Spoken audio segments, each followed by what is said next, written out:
एक बार फिर से आप सभी का अपने इस वीडियो लेक्चर में स्वागत करता हूं। और आज मैं लेके आया हूं कक्षा 12वीं के समष्टि अर्थशास्त्र के अध्याय 3 का भाग 2। और इसके अंतर्गत आज हम अध्ययन करेंगे मुद्रा के कार्य, यानी कि फंक्शन ऑफ करेंसी। मुद्रा के कार्य की बात करेंगे। तो आइए हम शुरू करते हैं आज की ये वीडियो लेक्चर। तो मुद्रा की सर्वप्रथम भूमिका, यानी कि सबसे पहले रोल क्या है कि वह विनिमय के माध्यम के रूप में कार्य करती है। यानी कि मुद्रा का सबसे पहला कार्य है कि विनिमय का माध्यम है। ये बड़ी अर्थव्यवस्था में वस्तु विनिमय अत्यंत ही कठिन कार्य है, बहुत ही मुश्किल काम होता है। यानी कि कहने का मतलब यह है कि जैसे कि अब जरा अगर चावल के बदले में आपको कपड़ा चाहिए या कुछ और चीज़ें चाहिए, तो उसके लिए आपको ऐसे व्यक्तियों की आवश्यकता होगी जिसको उसकी ज़रूरत हो।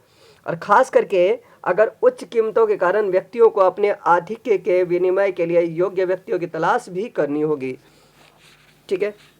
मुद्रा का सुविधाजनक मुद्रा का उपयोग एक तरीके से लेखा की एक इकाई के रूप में भी कार्य करते हैं। सभी वस्तुओं और सेवाओं का मूल्य मौद्रिक इकाई के रूप में अभिव्यक्त किया जा सकता है। जैसे कि अभिव्यक्त मतलब उसको आप प्रकट कर सकते हो। जैसे कि हम कह सकते हैं कि एक कलाई घड़ी का मूल्य 500 रुपये है, तो इसका मतलब है कि कलाई घड़ी का विनिमय यानी कि लेन देन मुद्रा की 500 इकाइयों में की जा सकती है। मुद्रा की 500 इकाइयों में की जा सकती है, जहां मुद्रा की एक इकाई क्या है? रुपया है। तो एक इकाई अगर 1 रुपया है तो इसका मतलब है कि आपको घड़ी के लिए 500 इकाई की आवश्यकता पड़ेगी। अब जरा इसको देखते हैं कि सापेक्षता का सिद्धांत क्या है, मतलब मुद्रा की सापेक्षता का सिद्धांत। तो यदि एक पेंसिल की कीमत 2 रुपये है और एक कलम की कीमत 10 रुपये है, तो हम ये कह सकते हैं कि अगर इसके तुलनात्मक कीमत की बात करें तो इसका मतलब ये हो जाएगा कि एक पेन की कीमत है 10 रुपये और एक पेंसिल की है 2 रुपये, तो 10/2 यानी कि 5 पेंसिल के बराबर एक पेन की कीमत हुई, एक कलम की कीमत हुई। अन्य वस्तुओं की तुलना में मुद्रा की गणना में इस प्रकार की धारणा का प्रयोग किया जा सकता है, यानी कि इसी तरह के कॉन्सेप्ट का प्रयोग कर सकते हैं। अब इसमें अगर हम देखें तो आप ये कह सकते हो कि जैसे कि आप देखिए 2 रुपये में एक पेंसिल है, तो 1 रुपये में 1/2 पेंसिल यानी कि 0.5 यानी कि आधी पेंसिल हो गई। और उसी तरीके से अगर एक पेन की कीमत है 10 रुपये, 10 रुपये में एक पेन है, तो 1 रुपये में कितने पेन? तो 1/10 यानी कि 0.1। तो ये कह सकते हो कि 0.5 पेंसिल, 1 रुपये का मूल्य हो गया 0.5 पेंसिल या फिर 0.1 कलम। अतः यदि सभी वस्तुओं की कीमतें मुद्रा के रूप में बढ़ती है, यानी कि करेंसी के रूप में बढ़ती है, तो दूसरे शब्दों में आप इसको दूसरे अर्थ में ये कहेंगे कि मुद्रा के रूप में कीमतों का बढ़ना क्या कहलाता है? सामान्य वृद्धि कहलाती है। तो मुद्रा का मूल्य क्या होगा कि मुद्रा का मूल्य किसी वस्तु के सापेक्ष यानी कि वस्तु के अनुसार घट जाता है, क्योंकि अब मुद्रा की एक इकाई कम वस्तुओं को खरीदेगी।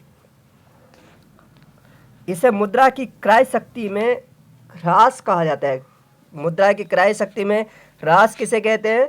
तो मुद्रा का मूल्य किसी वस्तु के सापेक्ष घट जाना क्या कहलाता है? मुद्रा की क्रय शक्ति में ह्रास कहलाता है। अब अगला आगे देखते हैं, वस्तु विनिमय प्रणाली की अन्य कमियां भी है। वस्तु विनिमय प्रणाली में किसी व्यक्ति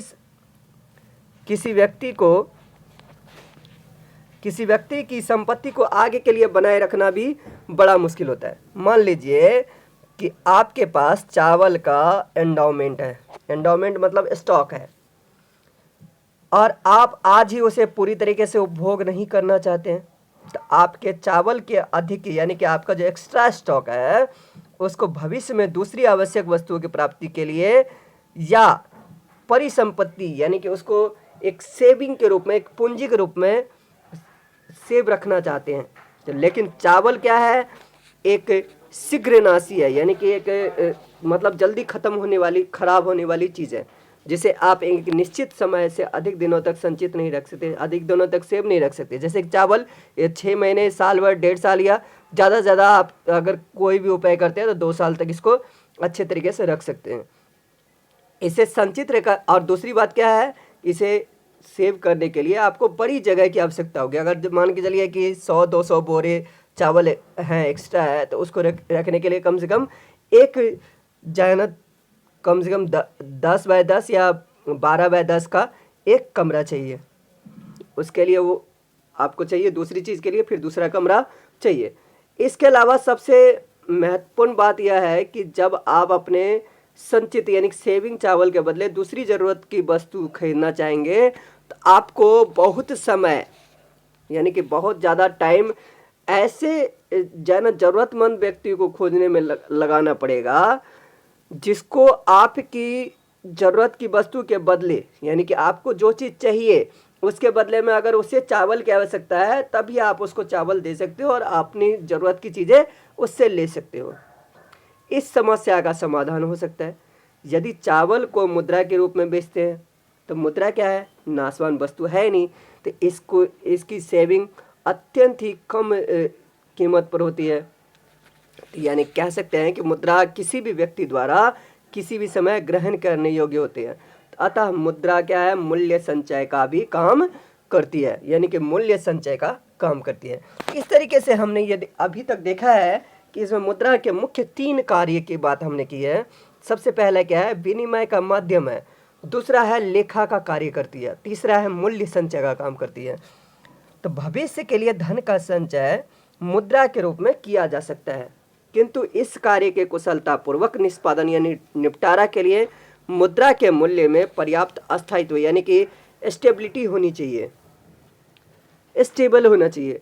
कीमतों का स्तर बढ़ते जाने से मुद्रा की क्रय शक्ति घटती जाती है। जैसे कि उदाहरण के लिए अब मान लीजिए कि अगर कोई चीज़ है, जैसे कि कोई जींस है, एग्जाम्पल लेते हैं हम, जींस है, जींस की कीमत अगर जो जींस है 500 रुपये में अभी है, उसकी कीमत अगर 600 रुपये हो जाती है तो इसका मतलब क्या हुआ कि मुद्रा की जो क्रय शक्ति है वो क्या हो गई, कम हो गई।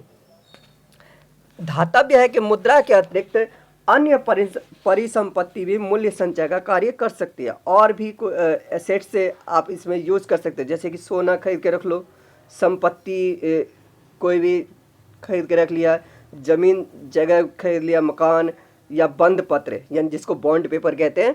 तो बॉन्ड पेपर होता क्या है, इसको हम आगे देखेंगे। परंतु ये संपत्तियां दूसरी वस्तु के रूप में आसानी से परिवर्तनीय नहीं है, यानी इसको आसानी से आप परिवर्तन नहीं कर सकते, उसके लिए आपको टाइम देना पड़ेगा। यानी कि पहले उसको किसी को बेचना पड़ेगा, फिर उससे आपको मुद्रा मिलेगी और फिर उससे आप किसी चीज़ को खरीद सकते हो। यानी कि परिवर्तन आसानी से नहीं है और इनकी सार्वभौमिक स्वीकार्यता नहीं है। यानी कि अब मान लीजिए उदाहरण के लिए मकान है, आपके पास मकान है, तो मकान कहा जाए की कीमत अगर किसी के पास ना हो तो वो कैसे लेगा। तो कुछ देशों में ऐसी अर्थव्यवस्था की ओर चलने का प्रयास किया है जिसमें नकदी यानी कि कैश का, नकदी का उपयोग कम और डिजिटल सौदों का उपयोग अधिक होता है। यह समाज एक ऐसे आर्थिक समाज का बोध कराता है जिसमें वित्तीय सौदे यानी कि फिनेंशियल लेन देन जो होता है भौतिक बैंक नोटों या सिक्कों से संबंधित न होकर व्यवहार करने वाले पक्षों के बीच डिजिटल सूचना, जिसमें कि द्रव्य का इलेक्ट्रॉनिक रिप्रेजेंटेशन की बात करते हैं, से होता है। भारत में सरकार लगातार अधिक वित्तीय समायोजन का मतलब क्या होता है, फिनेंशियल लेन देन से संबंधित कि विभिन्न सुविधाओं में विनिमय कर रही है, यानी कि लेन देन कर रही है। विगत कुछ वर्षों में धन जन खाते यानी जिसको जनधन खाते कहते हैं, यहाँ पे धन जन खाते लिखा हुआ है, जिसको Jan Dhan account PM Jan Dhan account के नाम से भी हम जानते हैं, आधार आधारित भुगतान पद्धति, ई वैलेट्स, नेशनल फाइनेंशियल स्विच आदि ने सरकार के डिजिटल होने के निश्चय को बल प्रदान किया है। अब देखिए आगे बढ़ने से पहले मैं आप लोगों से ये जानना चाहूँगा, आप कमेंट करके अवश्य बताएं कि प्रधानमंत्री जनधन खाते की शुरुआत किस वर्ष की गई थी, यानी कि उसका दिनांक क्या था जब यह शुरू की गई थी। नेशनल फिनेंशियल स्विच आदि ने सरकार के डिजिटल होने के निश्चय को क्या किया है, बल प्रदान किया है। मोबाइल एवं स्मार्ट फोनों के पूरे भारत में फैल जाने के कारण भी आज क्या हुआ कि वित्तीय लेन देन वास्तविक स्वप्न की तरह हो गया, यानी कि अब उसको रियल ड्रीम के रूप में हम देख सकते हैं।